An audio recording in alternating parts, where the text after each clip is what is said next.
Madam Chairperson, Excellencies, ladies and gentlemen, the coronavirus pandemic took the world by surprise, impacting all spheres of life. Computer screens have replaced personal communication, so important in diplomacy.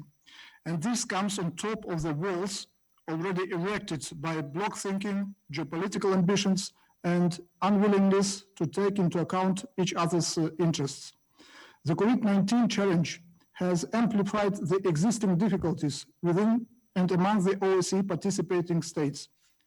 A serious deficit of trust persists, eroding the foundations of cooperation in all three dimensions of security and weakening our organization.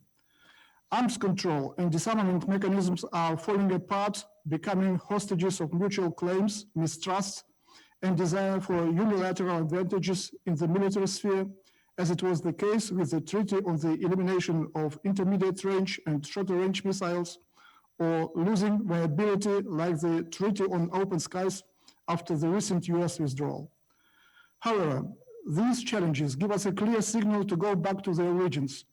A strong lesson from the Helsinki process, which marks its 45th anniversary this year, is that despite differences in approaches, political will and commitment to dialogue make it possible to find compromises and take decisions in the common interest.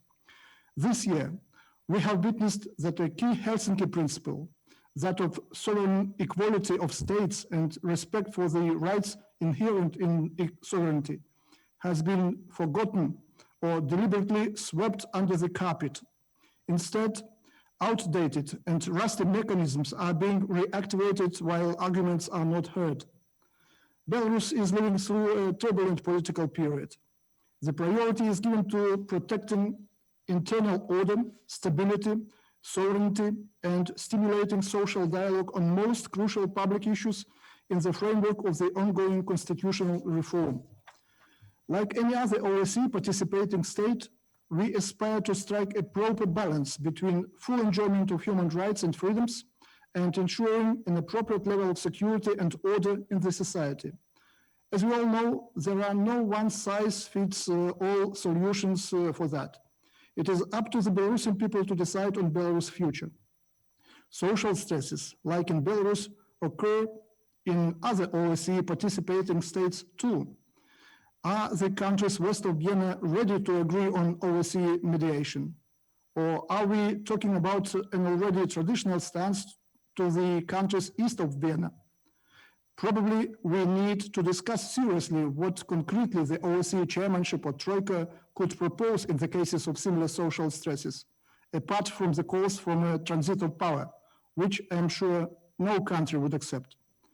When it comes to unilateral and unsubstantiated restrictive measures introduced by some OSCE participating states against Belarus, we believe that the path of sanctions is counterproductive and has no future.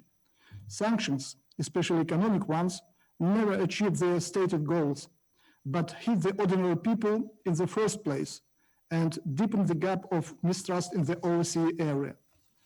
Should we stir up then mutual accusations and confrontational rhetoric, or should we focus on genuine threats to security?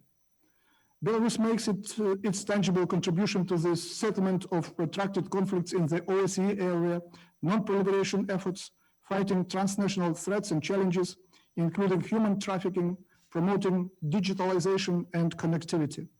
We are ready for a constructive and mutually beneficial dialogue on restoring viability and integrity of arms control regimes, as well as confidence and security building measures. We intend to continue our efforts in this direction also by joining other reasonable initiatives aimed at strengthening the OSCE efficiency.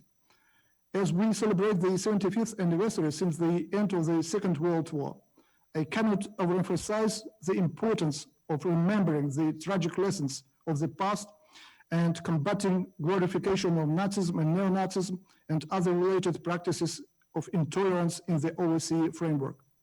In December 1945, Albert Einstein said, "The war is won, but the peace is not." He could not foresee at that time that the path to peace would be so thorny. The Helsinki process gave us a dream, but its goals are not accomplished yet.